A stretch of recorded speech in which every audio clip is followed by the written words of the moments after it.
আসসালামু আলাইকুম। কেমন আছেন আপনারা সবাই? আলহামদুলিল্লাহ, আল্লাহ পাকের অশেষ রহমতে এবং আপনাদের দোয়ায় আমিও অনেক ভালো আছি। আজ আমি আপনাদের মাঝে নিয়ে এসেছি একটি রেসিপি, কালো জিরার ভর্তা। এটি একটি ট্র্যাডিশনাল ওয়েতে করা ভর্তা। প্রথমে আমি একটা তাওয়ায় কিছু কাঁচামরিচ এবং কিছু রসুনের কোয়া খুব ভালোভাবে ভেজে নেব। খুব ভালোভাবে বলতে একটু হালকা গায়ে একটু পোড়া পোড়া আসলে আমাদের ভাজাটা হয়ে যাবে আর কি। দেখলে বুঝতে পারবেন আপনারা যে কেমনভাবে আমাদেরকে ভাজতে হবে।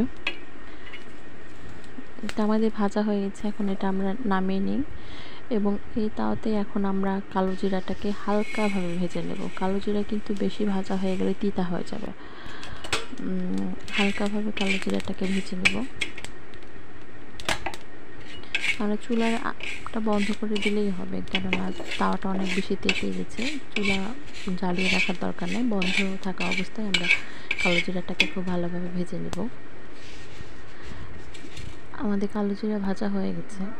এবার আমি পাটাতে কালো জিরা নিয়েছি, ওই রসুন আর কাঁচামরিচ ভাজাটা নিয়েছি, সামান্য লবণ আর সামান্য একটু পানি দিলে কালো জিরাটা খুব ভালোভাবে মিহি হয়। আমার হাতে কালো দেখতে পাচ্ছেন, কারণ আমি এই পিসার আগেই আমি অলরেডি কিছু কালো জিরা গুঁড়া করে রেখেছি, যার কারণে পাটাটাতেও দেখতে পাচ্ছেন লেগে আছে। তো আমার কালো জিরা ভর্তাটা রেডি হয়ে গেছে। আপনারা এইভাবে করে খেতে পারেন। আর আমরা অনেকেই জানি কালো জিরা এমন একটা ঔষধি খাবার যেটা মৃত্যুবাতিত সকল রোগের নিরাময় আর কি করে। প্রায় 100 রোগের নিরাময় করে আমাদের কালো জিরা। তো ভালো থাকবেন সবাই। যদি রেসিপিটি ভালো লেগে থাকে তাহলে বাসায় একবার ট্রাই করে খাবেন। আর আমার চ্যানেলের যদি কোনো ভিডিও কখনো যদি আপনাদের ভালো লাগে তো তাহলে প্লিজ একটি লাইক, কমেন্ট, শেয়ার এবং সাবস্ক্রাইব করে পাশে থাকবেন। ধন্যবাদ। আসসালামু